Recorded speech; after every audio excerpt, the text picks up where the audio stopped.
Libur kompetisi bukan waktu untuk berleha-leha. Para pemain Persebaya dianjurkan tetap menjaga kebugaran. Jadwal kedatangan Paul Munster. Bonek sudah tak sabar. Semoga pelatih ini bisa membawa Persebaya lebih baik. Merawat ingatan. Tepat hari ini, 7 tahun yang lalu perjuangan Bonek mengembalikan Persebaya yang dipaksa mati PSSI.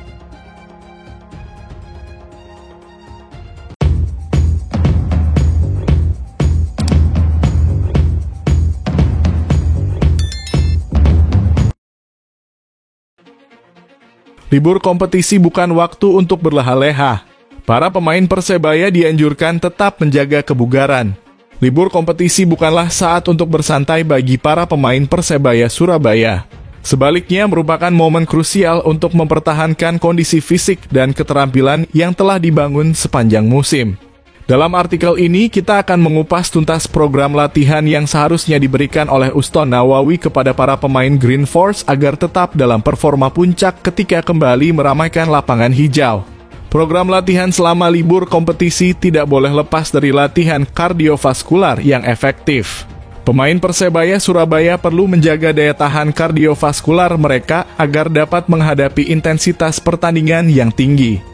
Sesi latihan lari, bersepeda atau latihan interval dapat menjadi pilihan yang tepat untuk menjaga kebugaran umum.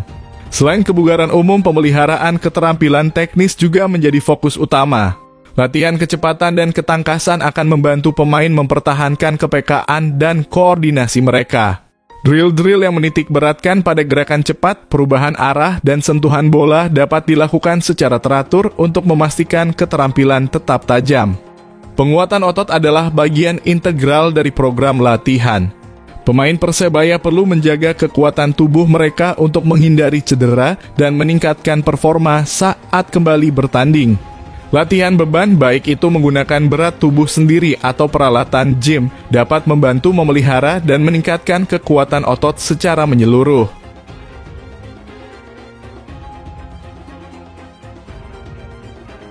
Jadwal kedatangan Paul Munster. Bonek sudah tak sabar. Semoga pelatih ini bisa membawa Persebaya lebih baik.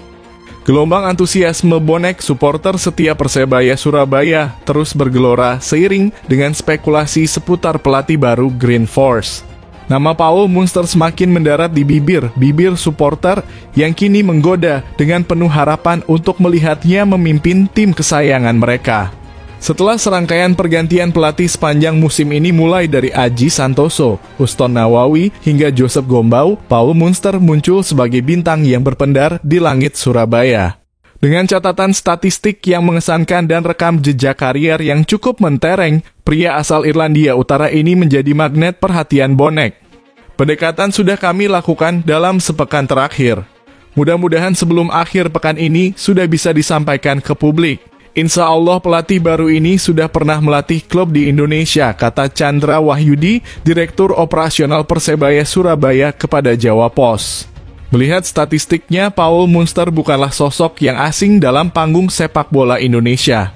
Selama memimpin Bayangkara FC dari 2019 hingga 2022, Munster mencatatkan 45 kemenangan, 32 hasil imbang, dan 34 kekalahan dari total 111 pertandingan.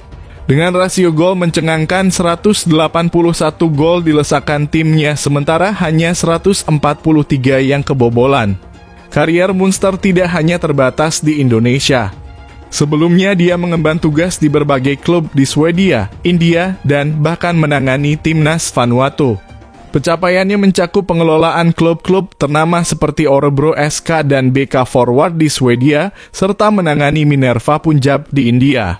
Lahir pada 9 Februari 1982 di Belfast, Irlandia Utara, Paul Munster kini berusia 41 tahun. Dengan kewarganegaraan ganda, Swedia dan Irlandia Utara, Munster telah mengukir prestasi dengan lisensi kepelatihan UEFA Pro-nya. Saat ini Paul Munster masih menjabat sebagai Direktur Teknik Brunei Darussalam. Pengalamannya yang luas membuktikan bahwa dia adalah sosok yang penuh wawasan dalam dunia sepak bola. Formasi andalan Munster adalah 4-3-3 defending, sebuah taktik yang telah membawanya meraih sukses di berbagai kompetisi. Rasio kemenangan dan pengalamannya yang beragam menunjukkan bahwa dia adalah kandidat yang tepat untuk memimpin tim sekelas Persebaya Surabaya. Seiring berlanjutnya spekulasi ini, bonek semakin tidak sabar menunggu pengumuman resmi dari manajemen Persebaya Surabaya. Kabarnya perbincangan antara Paul Munster dan pihak klub sedang berlangsung dan keputusan final diharapkan segera diumumkan ke hadapan publik. Sembari menanti, bonek terus memberikan dukungan penuh merayakan potensi kepemimpinan Paul Munster sebagai kunci keberhasilan di sisa musim ini. Dalam suasana yang penuh harap dan semangat, para supporter setia ini berharap agar Paul Munster segera mengenakan seragam Persebaya Surabaya sebagai pelatih baru yang akan membawa kejayaan bagi klub ini.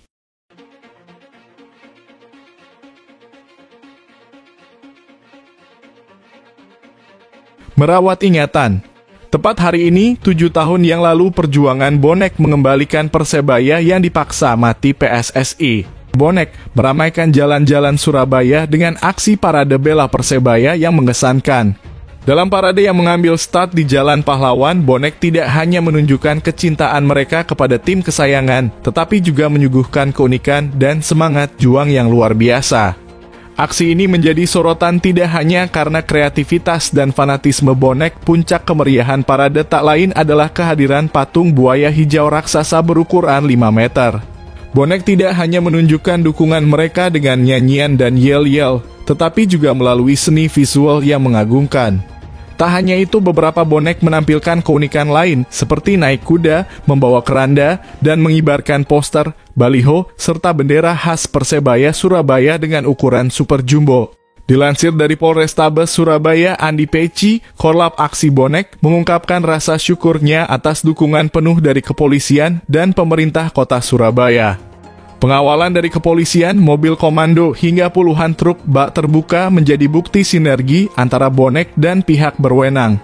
Sebelum parade dimulai, Kapolrestabes Surabaya didampingi korlap aksi bonek, Andi Peci, memberikan pesan kepada bonek untuk menunjukkan sikap yang tertib selama pelaksanaan parade. Permintaan ini tidak hanya bertujuan agar acara berjalan dengan lancar, tetapi juga untuk menciptakan kesan positif di mata masyarakat. Pawai dimulai dari Tugu Pahlawan melalui Jalan Pahlawan, Jalan Tunjungan, hingga berakhir di Balai Kota Surabaya. Dukungan dan partisipasi bonek terlihat dengan jelas, mulai dari perwakilan kecamatan hingga bonek yang datang dari berbagai daerah di Jawa Timur. Andi Peci menggambarkan bahwa aksi ini bukan sekadar perayaan biasa. Aksi ini merupakan rangkaian dari perjuangan bonek yang telah dilakukan sejak tahun 2013. Kali ini kami membuat Karnaval Bela Persebaya ini sekaligus untuk persiapan menanti Kongres PSSI 8 Januari, ujarnya.